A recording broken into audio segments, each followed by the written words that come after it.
You're trading all wrong in POE2. Thankfully, I've got some tips for you to help you out. Based on careful research, which is code for 6,000 hours of slamming my own head into the trade site in POE1, well, I'm something of a scientist myself. I'll be walking you through the trade process from start to finish, from identifying what your next upgrade will be, to the use of the Path of Exile 2 database to create your hypothetical perfect item out of a combination of base types and mods, to plugging all of that new information into the trade site so that you can get exactly the upgrade you were looking for cheaper than you might have thought possible. So, let's get started. Since the first step to getting an upgrade is knowing which of your slots actually needs it the most, we're going to start outside of the database and in the game. You can usually do this by identifying the item with the fewest number of ideal affixes. A perfect 6 mod item is going to be worth exponentially more than a perfect 3 mod. So it's usually a good idea to start with your weakest piece and work from there. My second tip for you is actually something to keep in mind alongside tip 1. In any build, there will be core items which should be prioritized either because they have unique stats that the build needs to function, or because they are a place where a large concentration of an important stat can be found. This is the case for unique items with special build-enabling effects, and body armors which generally provide the highest amount of base defense.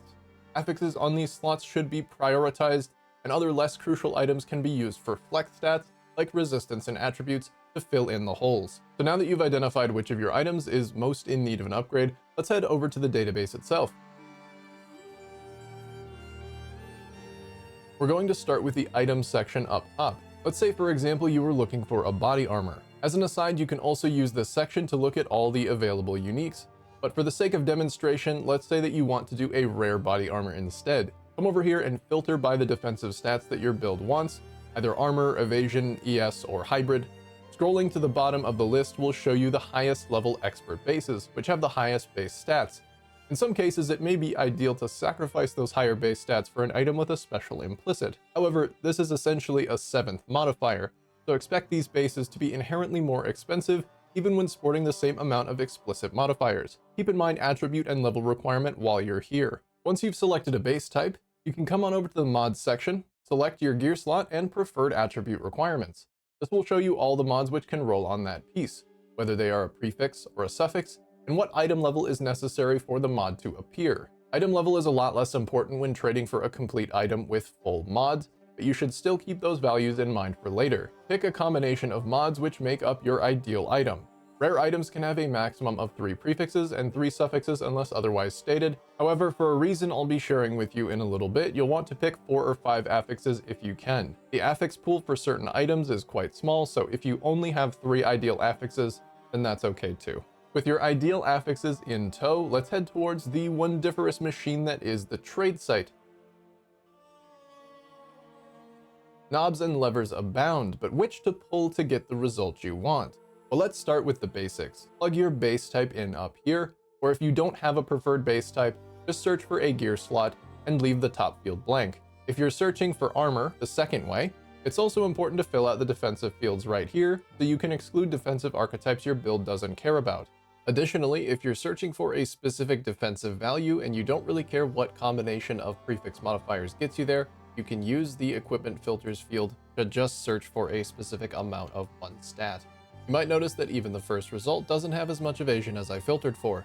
That's because it will give you items which can be qualityed in order to reach your desired threshold. This value down here is what it will be once you throw some armor or scraps at it. You can also use the same section to filter by DPS on weapons. Also make sure you include the level and attribute requirements if you want to be able to use your item right away.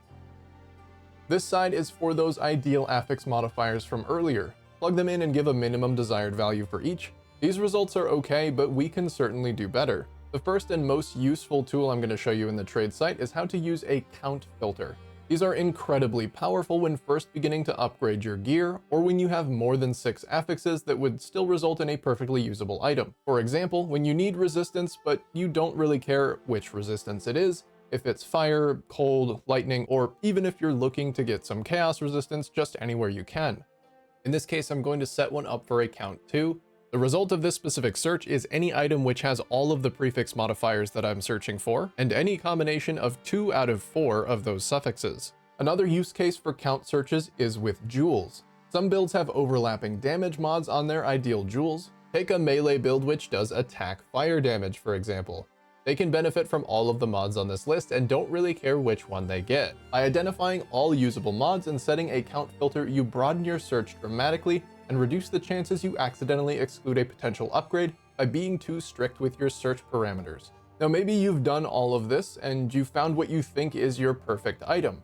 I'm going to tell you to search around a little bit more. The value of an item is not always what it's actually priced at, as many people misunderstand the value of items or just price them at an arbitrary value so that they sell quickly. This means that you can often find a lot of items people have just dumped in a 1x sale tab that are actually quite competent and might even be worth more than they were initially priced for, which is the case for these 3 items. The result of 3 separate searches where I tightened the parameters up, there's a clear increase in quality from bottom to top, however the price remains exactly the same.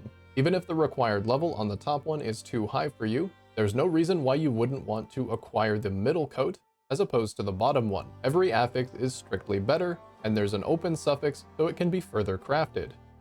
And speaking of that center chest piece, I actually went and bought it as it is a perfect segue into my next tip. Sometimes you'll want to purchase yourself an incomplete item. Items which are missing affixes can sometimes be cheaper than ones which are full. Since getting from 4 to 6 affixes is purely RNG gated behind exalt slamming, many people will opt to place an item with a few good mods up for trade instead of finishing it off. As a buyer, you can take advantage of this by intentionally purchasing unfinished items and slamming the rest of the affixes on yourself. Results of this may vary. God, I hate this. I hate this. This is terrible. If you are specifically looking for an unfinished item, and this is where you might want to start referencing the database for those mod item level requirements that I mentioned earlier. As affixes go up in tier and power, they require a higher item level base to actually roll. So even if you were to find an ideal 4 mod item for you and just decide that you wanted to exalt slam to finish it off, without the requisite item level, your mods would be locked to a lower tier. If you are able to find a good deal on an item with open affixes and a good item level, it might be a sign to jump at the opportunity. Now, while item level and level requirements are not the same, there is some correlation between them. For example, higher item level bases can roll higher level mods, and some of those mods do impose a level restriction when they're added to an item. This means that even though the level requirement of an incomplete item might look like you can use it right now, as soon as you throw an additional stat on it, it might increase the level requirement again. I'm actually guilty of this mistake too. Just recently, I purchased a perfectly usable amulet for my level. Unfortunately, I decided to slam something on and hit very high tier mana regeneration rate. It increased the level requirement from 44 to 63, which I won't be able to wear for quite a while.